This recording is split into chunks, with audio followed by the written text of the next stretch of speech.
All right, we're going to take a look here at me scooting through a little off-camber turn here. I know I've been working on this turn with you quite a bit. It's a good turn. It's kind of hard to tell just how tricky it is here.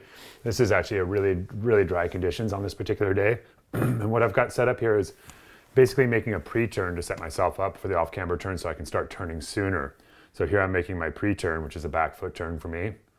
And now I'm going to set up into my actual turn. So we'll just kind of watch through it at this speed. This is perfect speed for just taking a look through. Moving in here, I get a little bit of slippage here. And the bike can drift a little bit, outside foot kind of picking up that slide a little bit. I'm in good position here. Knee driving forward, we really see a lot of pressure. We can see the suspension trapped down. That's really important. So you can see the suspension is I'm staying within the suspension the whole time by holding pressure. And here I'm really starting to rotate that left hip around. And to finish the turn and stay inside the cones, even more rotation at the end of the turn. So super dry conditions, you really see that exaggerated hip rotation. And that's one thing that you and I have been working on, is getting you to point your hips in an exaggerated way out of these off-camber turns. I don't know if you want to speak to that. I mean, that's something that I think that's helped your off-camber speed quite a bit. Yeah, it hasn't felt natural. Yeah. It's something I'm still practicing, because I'll come in and if I'm thinking about footwork, sometimes my hip movement will slip, or if I'm thinking about hips and I don't have like really even footwork on both sides, and when you add in the pre-turn, there's a lot of things. There's a lot going on for sure.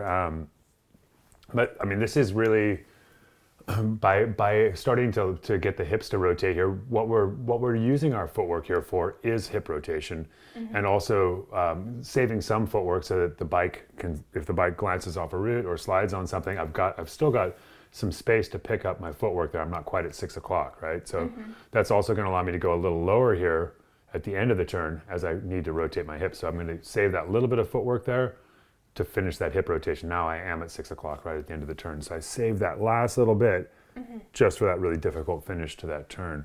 Let's just go back one more time, take a look through kind of all the things that are going on there. Again, nice powerful pre-turn as I come in here. This allows me to start the actual turn sooner. So I'm pulling up toward this pink cone on this side of the screen over here. And that's allowing me to start the turn well before the turn actually starts. Little two-wheel drift here. Down inside my suspension, really staying up over the bottom bracket in a good way with that knee driving forward. A lot of pressure on the outside foot, even though I'm not fully at 6 o'clock. We can actually see my shoe bending a little bit there. So some really good outside foot pressure. And then again, just saving that last little bit of footwork to get that last little bit of hip rotation I need so I don't go wide in the turn.